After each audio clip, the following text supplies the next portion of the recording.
ସୌଭାଗ୍ୟ ଆଣେ ତୁଳସୀ। ତୁଳସୀ ଗଛ ଏକ ପବିତ୍ର ଗଛ। ହିନ୍ଦୁ ଧର୍ମରେ ଏହାର ମହାତ୍ମ୍ୟତା ବେଶ ଉଚ୍ଚରେ ରହିଛି। ସେଥିପାଇଁ ପ୍ରତ୍ୟେକ ହିନ୍ଦୁଙ୍କ ଘରେ ଚଉରାଟିଏ ଥିବା ଦେଖିବାକୁ ମିଳେ। ତୁଳସୀ ଚଉରା ଏବଂ ଏହାର ଆଖପାଖ ଅଞ୍ଚଳକୁ ସଫା ସୁତୁରା ରଖିବେ ସେତେ ଭଲ, ନଚେତ୍ ଏହାର କୁପ୍ରଭାବ ନିଜ ପରିବାର ଉପରେ ପଡ଼ିଥାଏ। କୁହାଯାଏ ହଠାତ୍ ତୁଳସୀ ଗଛ ଶୁଖିଗଲେ କିମ୍ବା ଝାଉଁଳିବାକୁ ଲାଗିଲେ ଏହାର ଏକ କାରଣ ଅଶୁଦ୍ଧତା ମଧ୍ୟ ହୋଇଥାଏ। ତେଣୁ ପ୍ରତିଦିନ ତୁଳସୀ ଗଛ ଥିବା ସ୍ଥାନକୁ ପରିଷ୍କାର କରିବା ଆବଶ୍ୟକ। ଏହିପରି ତୁଳସୀ ଗଛ ଲାଗିଥିବା କୁଡୁଆରେ ଅନ୍ୟ କୌଣସି ଗଛ ଲଗାଇବେ ନାହିଁ। ଏହାଦ୍ୱାରା ତୁଳସୀ ଗଛ ବଢ଼ିବାରେ ବାଧାପ୍ରାପ୍ତ ହୋଇଥାଏ। ଅନ୍ୟପକ୍ଷେ କୁହାଯାଏ ଜଳ ସହିତ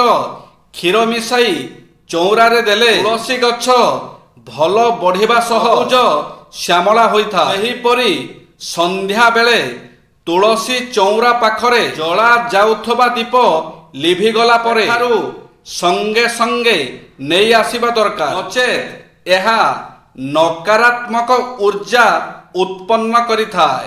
କର୍ମ ରହସ୍ୟ। ପ୍ରକୃତି ଓ ପୁରୁଷ ମଧ୍ୟରୁ ପୁରୁଷଠାରେ କେବେ ପରିବର୍ତ୍ତନ ହୁଏ ନାହିଁ ଏବଂ ପ୍ରକୃତି କେବେ ଅପରିବର୍ତ୍ତିତ ରହିପାରେ ନାହିଁ। ପୁରୁଷ ଯେତେବେଳେ ପ୍ରକୃତି ସହିତ ସମ୍ବନ୍ଧ ସ୍ଥାପନ କରେ ସେତେବେଳେ ପ୍ରକୃତିର କ୍ରିୟା ପୁରୁଷ ପାଇଁ କର୍ମ ହୋଇଯାଏ। କାରଣ ପ୍ରକୃତି ସହିତ ସମ୍ବନ୍ଧ ସ୍ୱୀକାର କଲେ ତା ସହିତ ତାଦାତ୍ମ୍ୟ ହୋଇଯାଏ। ତାଦାତ୍ମ୍ୟ ହୋଇଗଲେ ପ୍ରାପ୍ତ କୃତ ବସ୍ତୁ ଗୁଡ଼ିକ ପ୍ରତି ମମତା ହୁଏ ଏବଂ ସେହି ମମତା କାରଣରୁ ପ୍ରାପ୍ତ ବସ୍ତୁ ଗୁଡ଼ିକୁ ପାଇବା ପାଇଁ କାମନା ଜାତ ହୁଏ। କାମନା, ମମତା ଓ ତାଦାତ୍ମ୍ୟ ଥିବା ପର୍ଯ୍ୟନ୍ତ ପ୍ରକୃତିରେ ଯାହା କିଛି ପରିବର୍ତ୍ତନ ରୂପକ କ୍ରିୟା ହୁଏ ତାହାର ନାମ କର୍ମ। ପ୍ରକୃତିରୁ ତାଦାତ୍ମ୍ୟ ଦୂର ହେଲେ ଏହି କର୍ମ ପୁରୁଷ ପାଇଁ ଅକର୍ମ ହୋଇଯାଏ, ଅର୍ଥାତ୍ ସେହି କ୍ରିୟା ମାତ୍ର ହୋଇ ରହେ। କର୍ମରେ ଫଳ ଦେବାର ଶକ୍ତି ରହେ ନାହିଁ। ଏହା ହିଁ କର୍ମରେ ଅକର୍ମ। ଅକର୍ମ ଅବସ୍ଥାରେ ଅର୍ଥାତ୍ ଆତ୍ମବୋଧ ହେବା ପରେ ସେହି ମହାପୁରୁଷଙ୍କ ଶରୀର ଦ୍ୱାରା ଯେଉଁ ସବୁ କ୍ରିୟା ହୁଏ ତାହା ଅକର୍ମରେ କର୍ମ ଅଟେ। ତାତ୍ପର୍ଯ୍ୟ ହେଲା ନିଜ ନିର୍ଲିପ୍ତର ସ୍ୱରୂପ ଅନୁଭବ ହେଉନଥିଲେ ମଧ୍ୟ ବସ୍ତୁତଃ ସମସ୍ତ କ୍ରିୟା ପ୍ରକୃତିରେ ଓ ପ୍ରାକୃତ ଶରୀରରେ ହେଉଥାଏ। ମାତ୍ର ପ୍ରକୃତି ବା ଶରୀରଠାରୁ ନିଜ ଭିନ୍ନତାର ଅନୁଭବ ହେଉନଥିବାରୁ ସେହି କ୍ରିୟା ଗୁଡ଼ିକ କର୍ମରେ ପରିଣତ ହୋଇଯାଏ। ମଣିଷ ଜୀବନ ଜନ୍ମଠୁ ଆରମ୍ଭ ହୁଏ ଓ ପ୍ରତି କ୍ଷଣରେ ତାର ବିକାଶ ସଂଗଠିତ ହୋଇଥାଏ। ଗର୍ଭରୁ ତାର ଶାରୀରିକ ବିକାଶ ଘଟିଥାଏ।